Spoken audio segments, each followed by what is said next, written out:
सिर्फ 3 दिन में 2 एटॉमिक बॉम्ब्स ने दुनिया को हमेशा के लिए बदल दिया। ये सिर्फ बॉम्ब्स की कहानी नहीं, ये इंसानियत के सबसे अंधेरे मोड़ की कहानी है। अगस्त 1945 वर्ल्ड वॉर 2 अपने अंतिम मोड़ पर पहुंच चुकी थी। यूरोप में जंग लगभग खत्म हो चुकी थी, लेकिन पैसिफिक में आग अभी जल रही थी। अमेरिका जापान को सरेंडर करवाना चाहता था और हर डिसीजन अब लाखों जानों से जुड़ा हुआ था। फिर आया वो फैसला जिसने हिरोशिमा और नागासाकी को हिस्ट्री का हिस्सा नहीं, वार्निंग बना दिया। लेकिन जिस सुबह सब कुछ बदलने वाला था, हिरोशिमा में जिंदगी बिल्कुल नॉर्मल थी। लोग काम पर जा रहे थे, बच्चे स्कूल की तैयारी कर रहे थे और किसी को अंदाजा नहीं था कि आसमान से मौत आ रही है। हिरोशिमा उस वक्त एक जिंदा शहर था जहां लगभग 3.5 लाख लोग मौजूद थे। एयर रेड वार्निंग कुछ देर पहले ही खत्म हुई थी, इसलिए लोगों ने चैन की सांस ली थी। उन्हें क्या पता था कि सिर्फ कुछ मिनट बाद सब कुछ खत्म हो जाएगा। 6 अगस्त 1945 सुबह 8:15 हिरोशिमा के ऊपर एक B-29 बॉम्बर पहुंच चुका था। इस बॉम्बर का नाम था एनाला गे और इसके अंदर था एक atomic bomb, little boy.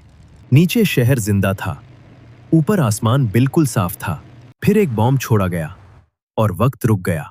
Bomb शहर के ऊपर लगभग 600 मीटर की ऊंचाई पर फटा। एक पल के लिए पूरा आसमान रोशनी से भर गया और अगले ही पल रोशनी ने आग, हवा और तबाही का रूप ले लिया। जो लोग हाइपोसेंटर के सबसे करीब थे, उनके पास बचने का मौका ही नहीं था।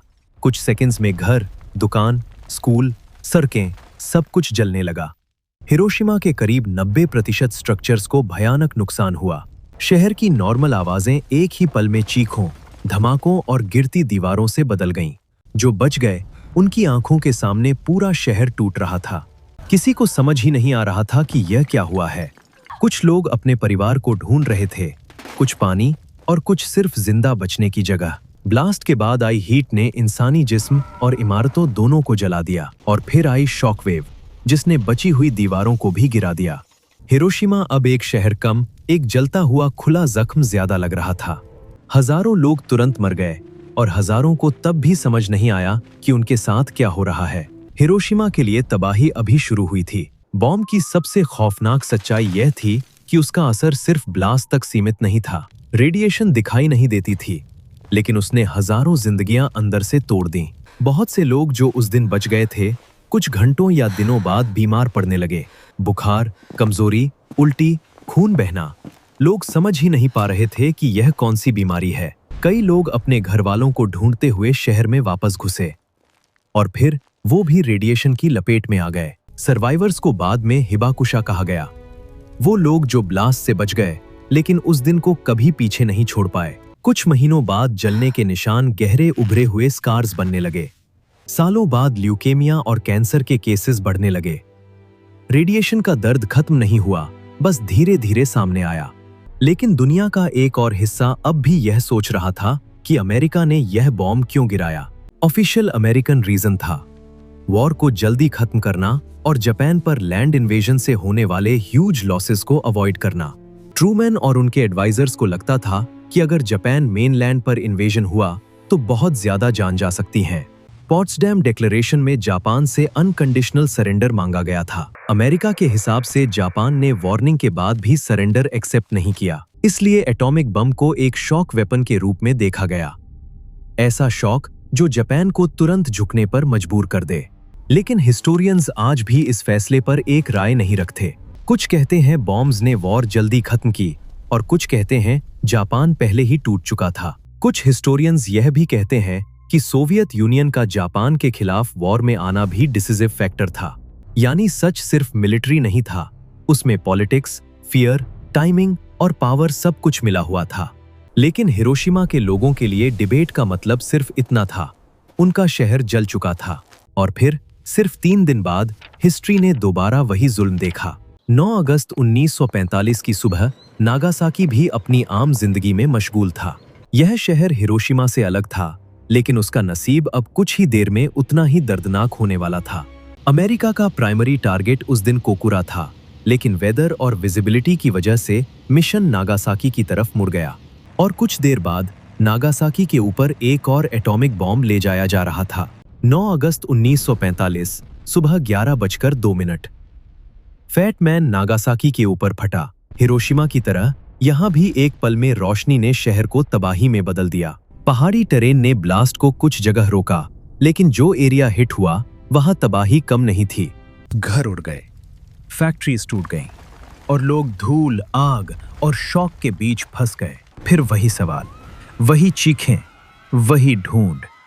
सिर्फ शहर बदला था, दर्द नहीं। जिस दुनिया ने हिरोशिमा देखा था उसने सोचा भी नहीं था कि ये फिर होगा। नागासाकी में भी तुरंत हजारों लोग मर गए। साल के अंत तक लगभग 74,000 लोग मर चुके थे और हजारों लोग जख्मी थे, जिन्हें अब समझ आने लगा था कि एटॉमिक बॉम्ब सिर्फ एक ब्लास्ट नहीं, एक लंबी सजा है। रेडिएशन यहां भी सालों तक अपना निशान छोड़ती रही। 2 बॉम्ब्स, 2 शहर और एक ऐसा शॉक जिसे अब इग्नोर करना नामुमकिन हो गया था। अब जापान की लीडरशिप पर दबाव अपनी चरम सीमा पर था।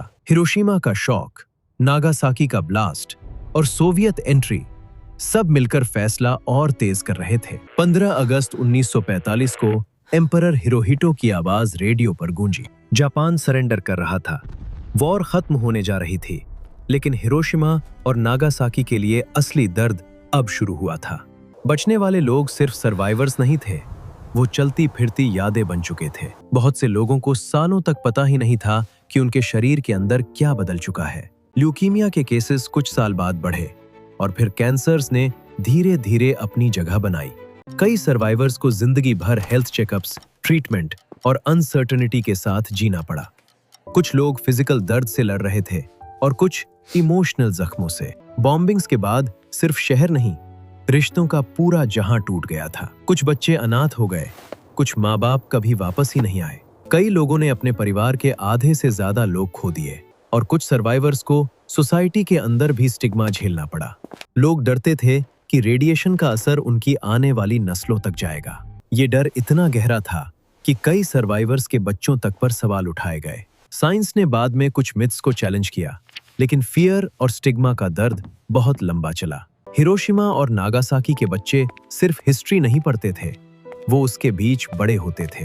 नए घर बने, सड़कें बनी, शहर दोबारा खड़े हुए, लेकिन यादें कभी पूरी तरह नहीं मिटी। हिरोशिमा का ऑफिशियल एस्टिमेट है कि दिसंबर 1945 के अंत तक लगभग 1,40,000 लोग मर चुके थे।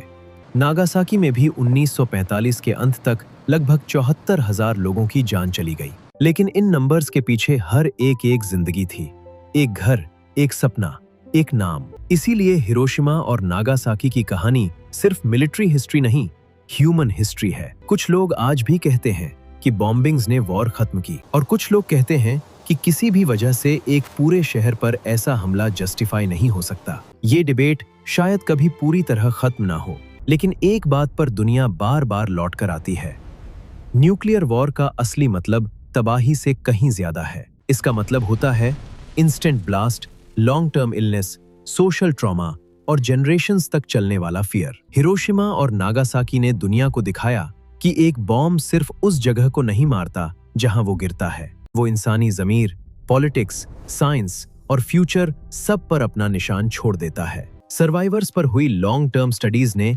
ल्यूकीमिया और कैंसर रिस्क के बारे में दुनिया को बहुत कुछ सिखाया, लेकिन उन स्टडीज के पीछे इंसान थे, वो लोग जो अपनी जिंदगी से दुनिया को ये सबक दे रहे थे। आज हिरोशिमा और नागासाकी शांति के नाम पर दुनिया को याद दिलाते हैं, जो हुआ वो दोबारा नहीं होना चाहिए। रीबिल्ड शहरों के बीच मेमोरियल इसलिए खड़े हैं ताकि प्रोग्रेस कभी मेमोरी को मिटा ना दे, क्योंकि अगर मेमोरी मिट गई तो इंसान फिर वही गलती दोहरा सकता है। हिरोशिमा और नागासाकी का सबसे बड़ा सबक ये नहीं कि बॉम्ब कितना पावरफुल था, बल्कि ये है कि इंसान की ताकत जब इंसानियत से अलग हो जाए तो दुनिया कितनी जल्दी टूट सकती है। 2 बॉम्ब्स ने वॉर का एक चैप्टर बंद किया, लेकिन दर्द का एक नया चैप्टर खोल दिया। आज भी उन 2 दिनों की गूंज हिस्ट्री बुक्स में नहीं, इंसानों की यादों में जिंदा है। हिरोशिमा और नागासाकी ने दुनिया को न्यूक्लियर पावर नहीं, न्यूक्लियर पेन का असली मतलब समझाया, और शायद इसीलिए उन 2 शहरों का सबसे बड़ा मैसेज आज भी वही है, नेवर अगेन।